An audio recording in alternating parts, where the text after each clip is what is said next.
This is Bob Bakert with David Becker, jazz guitar today, and we're here on what is this, Tuesday? Tuesday. Yep. Tuesday afternoon. It's what is this? Where are we? August 25th? Is that what it is? August 26th. 26th. I knew that.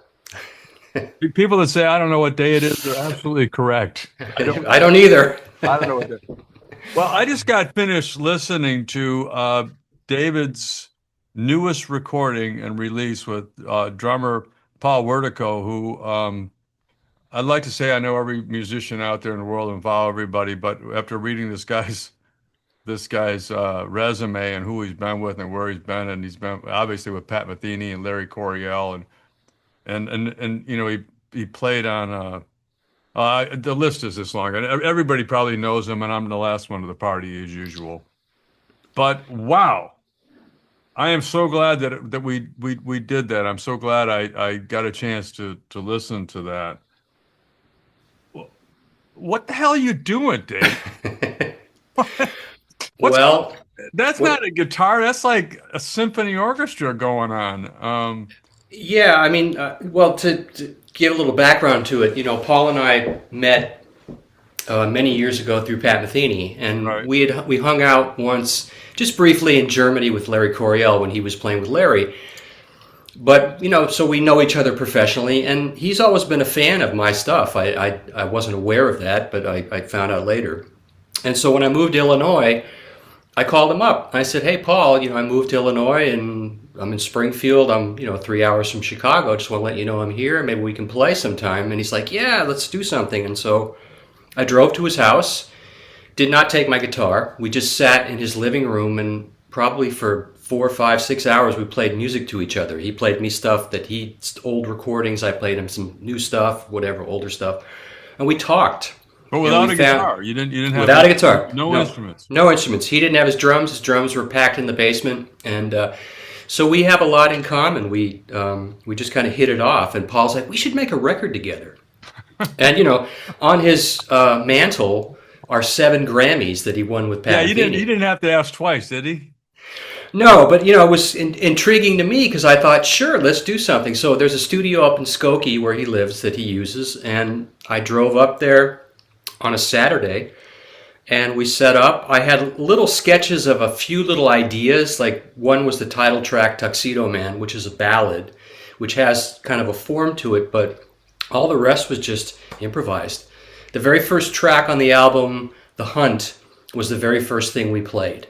I Now love it. there's some overdubs on there, but we started with that initial idea. Well, I was going to ask you. I mean, how many tracks did it take you to layer that? I mean, is it The Hunt only has the initial guitar track with Paul playing the percussion or whatever he was playing at the right? time, and I overdubbed, I believe, just one acoustic guitar track and maybe an EBO. I think that was pretty much it. And all those overdubs were just on the fly because we had created this thing, and so I wanted to continue the idea of just hearing it in real time and reacting All to right. what was going on. So, for people that haven't heard this, I really think you need to listen to it because it's pretty damn cool.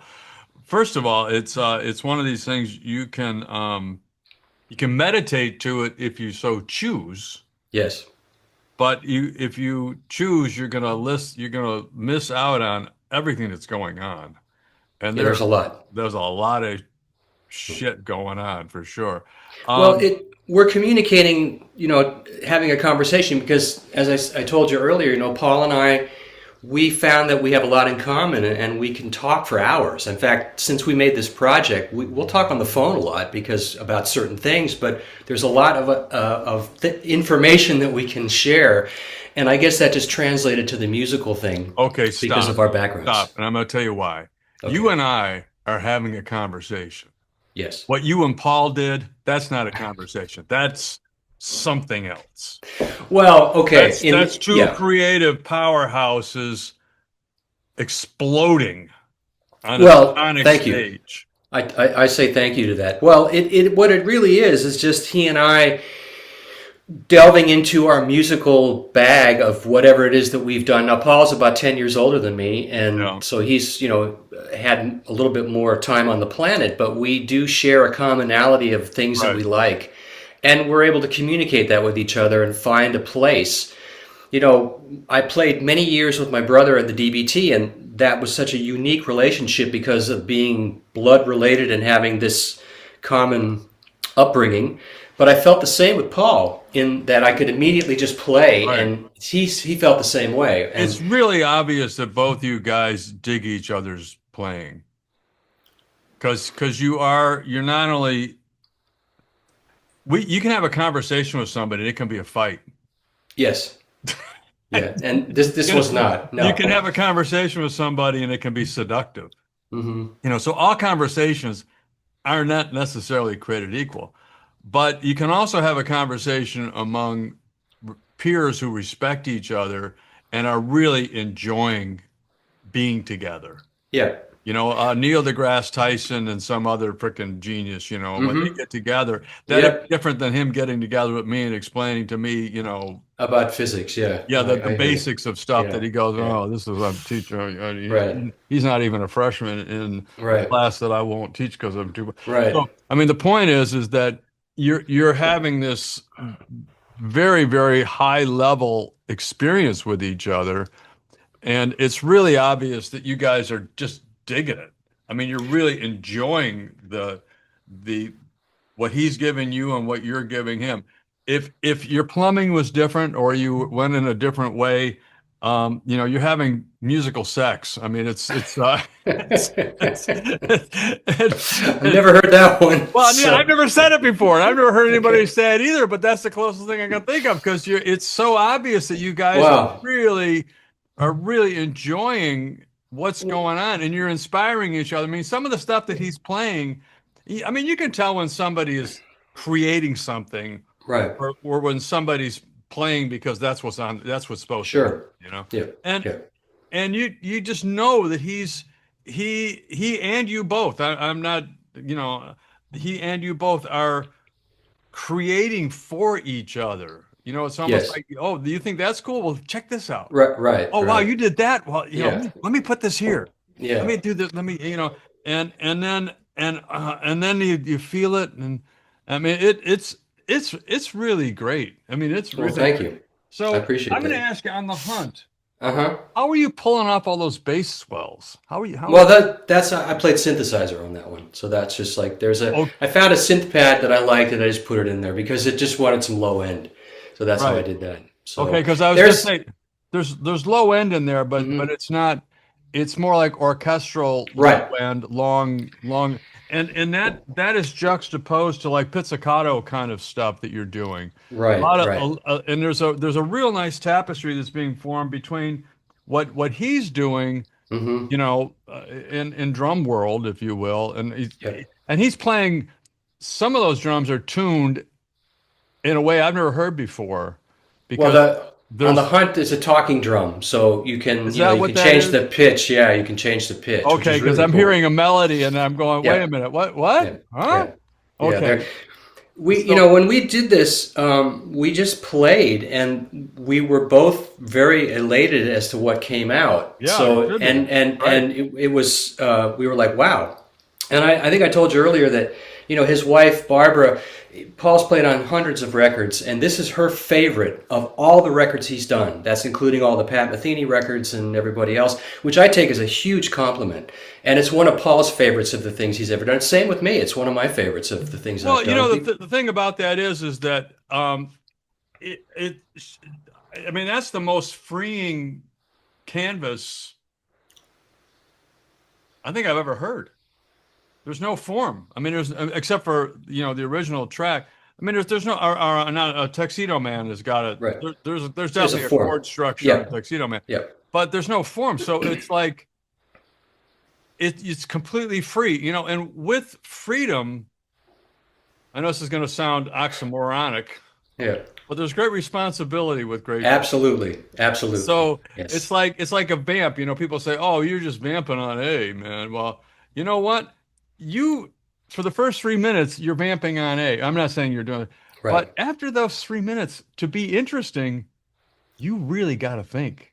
Yeah. I mean, Miles Davis taught us all that. Oh yeah. You Yeah. know, it's Yeah. like, I mean, and so getting back to your project, it's an open field, open Hmm. canvas, and both of you guys have got very, very, very rich palettes, and you're throwing every freaking color, every spectrum I can think of at it. It's Yeah, there is a connection to the title of the record because when I came up with the form, the little melody of the track "Tuxedo Man," that was written for one of our cats who passed away. His name was Mister, and he was a unique cat. And so I was thinking about him, and I just said to Paul, I told Paul the story. So a lot of that story seemed to have led to this thing because we start with the hunt and we end with the catch, and we have, we allude to certain things of, even on the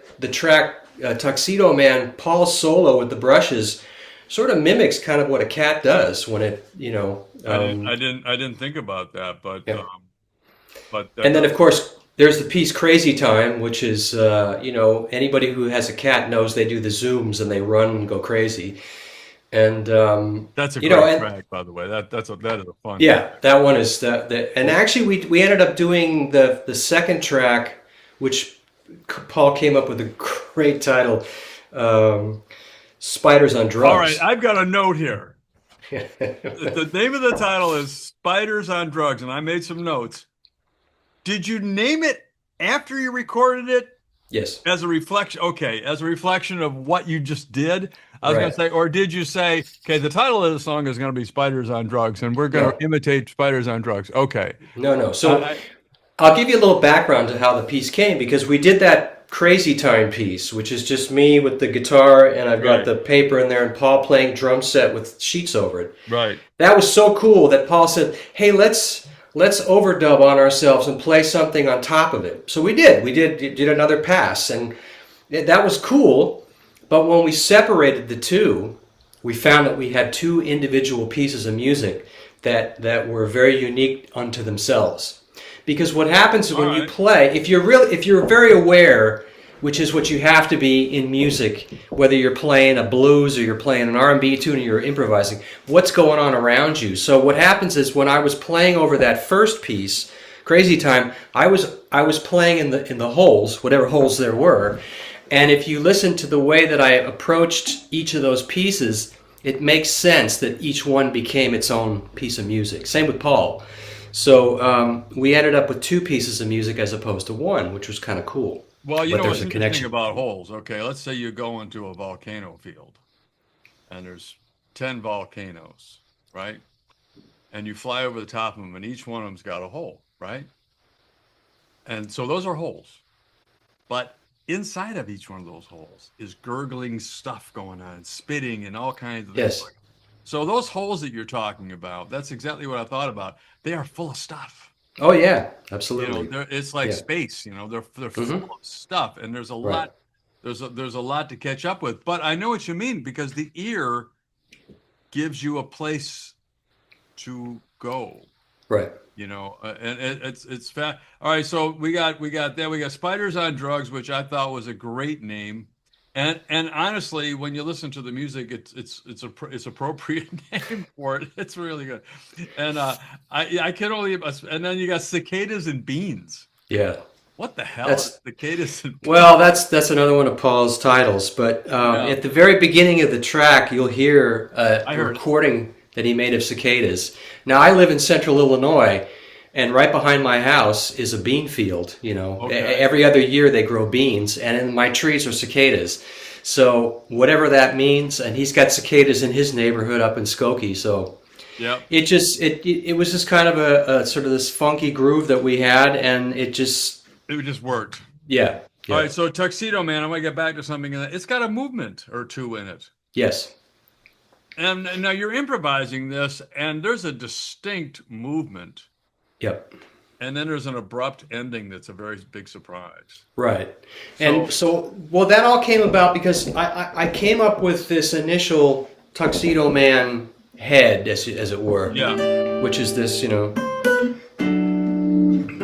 Well, explain right? to people Anyway, that yeah, that head happens after this great big right. There's an intro, and yeah, there's a so. cadenza and everything in front of that, And and that then all came naturally. That was all organic. So yeah, when, because I had made a chart for Paul and myself, but after we had done that, I said to Paul, I mean, I have to give you half the writing credit because you made the tune even more than what I wrote on the paper. So that's right. why, and that all happened naturally because we were in the studio and I just started to let some space go and he started to do something and then we just naturally did that. And then the ending was an afterthought that we did this, we ended on that chord and then I just started to do this arpeggio and that's how that thing built. So there are three sections to Tuxedo Man.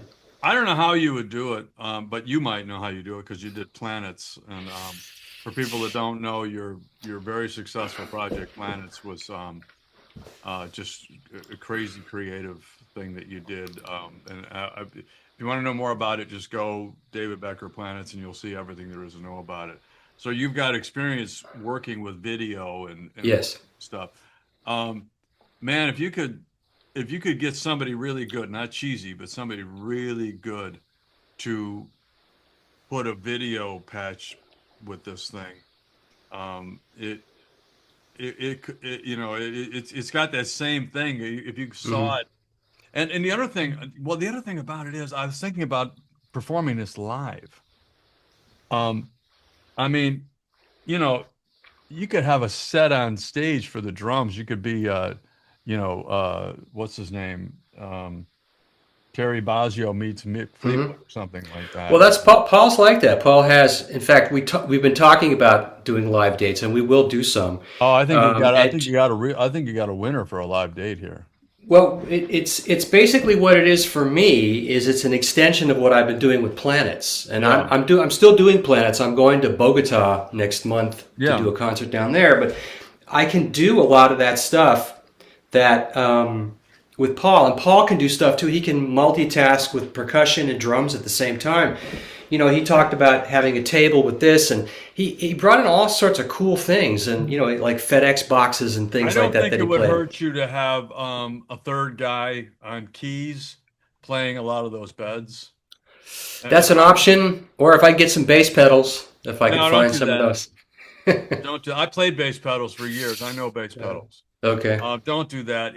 It doesn't feel authentic on a concert stage. Mm. It just does. I mean, organ players get away. They even Yeah. raise their hands. They don't play with bass Right. pedals. I'm just going to give you a piece of advice you didn't ask for. As a guy who played bass pedals, I mean, I played bass. I had two different kinds of bass pedals. Okay. There was a company in Toronto called GBX that used to make Mm-hmm. 4 rows, chromatic Yeah. rows of pedals. So Mm-hmm. they played like a guitar. You could use Right. 2 feet on them and play like guitar, like boom, ding, Right. that you can't do on your traditional one octave organ stuff. Mm-hmm. Um, but it just doesn't look cool, and you need it, and it would. I can stage this thing for you, and I can see it being a really cool event because what the things that he's doing, if you can get him moving on the stage and going Oh from point yeah. to point, the things Yeah. that he's doing, I mean, that's theater. Yeah. I mean, in a big way, and the tracks Right. lend themselves to the theater. And of course, you know how to perform, and you put a really nice video background Mm-hmm. with those tracks, like in the screen behind you guys. Yeah. I think it's a killer show. I mean, I really do. I mean, I don't get excited about much, but that would be a killer Oh. Well, I appreciate that. Well, we'll work on it. We certainly have a lot of ideas, and you know, Paul. I mean, all the years he played with the Pat Metheny group, you know, his job was to play with basically sequencers a lot of the time. Yeah. And he was able to do that in a very creative fashion. Even though there was limitations to the form, he was able to make everything. He calls it micro improvisation, where you're within what you have, you improvise. Yeah, I'm And not going to pretend to know what he knows or what you know about. well, I think what he's saying is like he never played it the same way twice, which Well, I is like that. that's the thing. And so for us, when we go and play this thing live, it will be its own thing. It'll be an extension of what we did on the album. But I'm excited about it. I'm looking forward to doing some gigs with him, and you know, I'll keep you abreast about what's Yeah, going no, on with the I project. think I think it's Oh, first of all, it's getting back to the recording. It's called Tuxedo Man, and it's David Becker and Paul Wertico on drums. You obviously on guitar, synth, and a few other things that you're doing. Um, it's really really good, folks. It's really really good, folks. Um, it's fun to listen to. It's incredibly creative. David's playing all kinds of techniques and styles and bringing a lot of things to the party, but it's not about his guitar playing. You never feel like you're listening to a guitar player and a drummer. You No. feel like you're listening. Exactly. Well, that's it. We're two You feel like musicians yeah, making you just color. well, you're not even Yeah. that. You feel like you're listening to music, Yes. and Well, that's important. it doesn't go okay. Here's the guitar solo, or here. I mean, Right. it Right. doesn't have any of that. It feels like Right. a an orchestral piece, if you will, but in a much more granular sense, in a good way, little things that you would never be able to hear in a typical orchestral setting. Well, I appreciate that. You know, the label is a Polish label, GAD Records, and their New Sun division put this out. And the Right. guy who runs the record label, he said he listened to 3 seconds, and he knew right away that this was something he wanted to put out. Very cool. And I just, you know, I'm grateful for the fact that people recognize that, and it's going to come out on vinyl as well as Yeah, CD. It's on CD yeah. now, yeah, and it will be vinyl later this year. They're the digital formats. You can get on all your local And whatever. and correct me if I'm well. I've lost my page. I had something I was going to ask you about the tracks, but Oh, I okay. think we've got it. Well, maybe it'll come back. Anyway, I wish you a lot of luck with it, and I really do hope you bring it around. I hope you do something with it and bring it to Atlanta. There's certainly some places that you could potentially do that. Um, it's really really really fun. I'm going to tell on myself a little bit. I came a little bit unprepared, and I made David go away for an hour so I could go listen to the music and come back prepared. And I'm so glad I did because I was kind of like, okay, David, tell us about your record. And then after I got a chance to listen to it, you can see obviously I'm very excited for you. Well, I appreciate It, that, man. That it's means a it's lot. it's really really cool. And when you first told me it was going to be guitar and drums, I had an idea in my head, like I think a lot of people do, of what it was going to Right. be. And it's And not what you thought it and would be. no, not at all. It's Yeah, but that's it. I mean, those two yeah. instruments, you know, you think guitar and drum. We could have made a guitar and drum album, but that wasn't what we wanted to do. And you know, we didn't think about what we were going to do. We just did No, it. no, I get it. It's fun, guys and girls out there. It's a really cool project. If you want something fresh that you haven't heard before, this is the one. And guitar players, you're all gonna go, what the hell is David doing? Because I know I am. How's he doing that? What's going on here? Well, how's that happening? And then and a word I use a lot is tapestry. You know, the tapestry of it all and the way it Yeah. fits, it comes and goes. It's pretty awesome, man. It's Well, really thank you. I yeah, well appreciate that. done.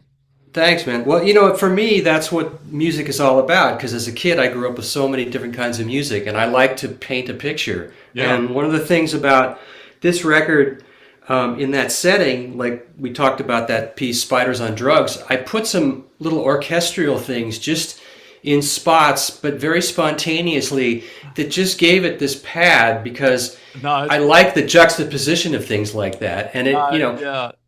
so Unless people have heard it, they can't. You got to listen. no, you have to hear it. You got to hear Well, it. Yeah, you can't. There's nothing I can say to give you a description of it, and David can't give you. I mean, you just can't. You got to hear it. yes. Listen to it. Go. You know, so who's got it? Spotify. Everybody's got it. Spotify. Everybody's got it. It's on all the You know, formats. in You can Apple get Music, there. it says Apple Music Classical, Okay, that's interesting. which is pretty cool, right? I mean, Well, that's the label actually they do a lot of prog rock stuff, and okay. they think or they had said that they thought that some of those guys would like this record, which I guess. I mean, you know, I can't. You know, once I do something, I just put it out there Yeah. and just let people decide who likes it, who doesn't. I don't want to be pigeonholed into something. It's just music, and I'm always grateful. I mean, as I told you, you know, Paul played it for everybody. Played for Mike Stern and Laney, and they loved it, and a bunch of other people that just opinions that he respects, and it's always nice to hear that. but we got a nice thing that I think is very unique. It's fun to listen to. As you said, you can get really into it, very in depth, or you can just sit there and meditate. Yeah, no, Um, it's got a you whole thing. know, Well, listen, so. thank you very much for talking to us today. Oh, my Congratulations. pleasure. So the project is out now, It's out now. It came out last but Friday, vinyl and is not available yet. vinyl, not yet, not yet. The CD's available and the streaming, and we got also submitted for 5 Grammy nominations. Yeah, So yeah. we're What I keeping our was going to feet. say is the recording is very, very good. It's a high quality recording, and it needs to be because of the Yep. textures that it's the quality of the recording is very, very good. If you're a drummer or if you have friends that are drummers, this is a must listen. It just is. It's a master class in doing cool shit on a drum kit. It's, Which Paul can do. yeah, Which that's Paul can good. do. I mean, Yeah. obviously you can. If you're playing with Pat Metheny, who suffers no fools, Yep. and he's famous for it, Yep. and you've kept him happy for 18 years, that you don't need to say anything more, really. And Larry Coryell was the same way.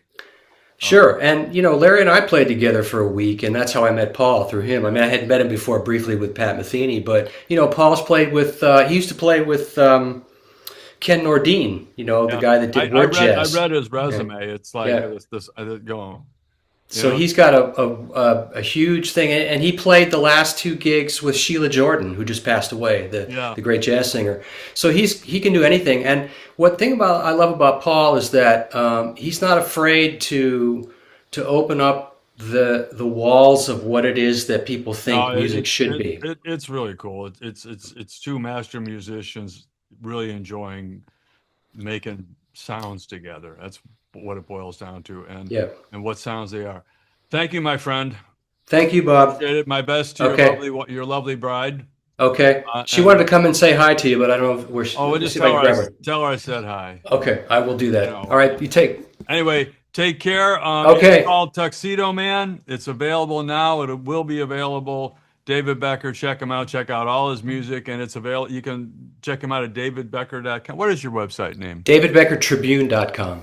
davidbeckertribune.com for everything else that he does. And thank you, man. Take care. Take care, Bob. Best of luck with this. All right, thanks, man. Sure. Bye bye.